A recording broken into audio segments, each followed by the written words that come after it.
भगवान सदाशिव की अनुपम व अद्भुत दिव्य कलाओं की चर्चा ही शिव महापुराण है। शिव पुराण 18 पुराणों में सबसे महत्वपूर्ण है। शिव महापुराण में शिव जी की शक्ति, भक्ति और महिमा का दिव्य वर्णन मिलता है। इसमें 24,000 श्लोक और संहिताएं हैं जो व्यक्ति को नश्वर शरीर और मोह माया से दूर कर मोक्ष की ओर ले जाने के लिए प्रेरित करती हैं। शिव पुराण में शिव जी की भक्ति शक्ति के साथ उनके विभिन्न अवतारों, ज्योतिर्लिंगों और संपूर्ण जीवन चरित्र पर विस्तृत प्रकाश डाला गया है। इस पुराण में ज्ञान व भक्ति से जुड़ी कई ऐसी बातें बताई गई हैं जो साधारण मनुष्य के जीवन पर बहुत बड़ा प्रभाव डालती हैं। अगर जीवन में इनका ईमानदारी से पालन किया जाए तो मनुष्य अपनी तमाम परेशानियों से मुक्ति प्राप्त कर एक शांत व सुखी जीवन की ओर अग्रसर हो सकता है। संध्या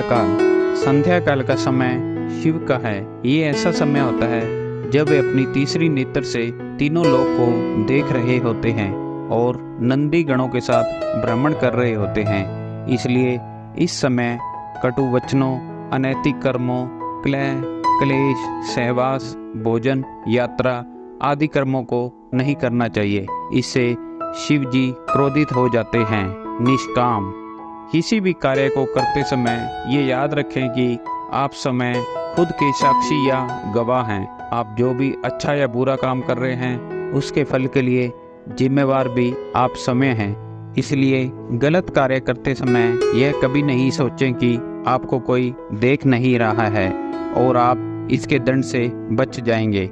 मन में ऐसी भावना रखने वाले को देर सवेर उस पाप कर्म का दंड अवश्य भुगतना पड़ता है। इसलिए मनुष्य को मन, वचन और कर्म से, पाप कर्म से दूर रहना चाहिए। मोह का त्याग, हर व्यक्ति को किसी वस्तु, व्यक्ति, परिस्थिति, स्थान आदि से मोह होता है। यही मोह, आसक्ति या लगाव ही दुखों और असफलताओं का कारण बनता है। इसलिए इंसान को चाहिए कि वह मोह माया का त्याग कर आनंद और सफलता की ओर अपने कदम बढ़ाए। पशु नहीं मनुष्य बने। शिव महापुराण में बताया गया है कि राग, द्वेष, वैमनस्य, अपमान और हिंसा जैसी पाश्विक प्रवृत्ति वाला व्यक्ति पशु के समान ही होता है। ऐसा व्यक्ति सिर्फ अपने स्वार्थ के लिए ही सोचता है। ऐसे व्यक्ति का होना न होना एक समान होता है।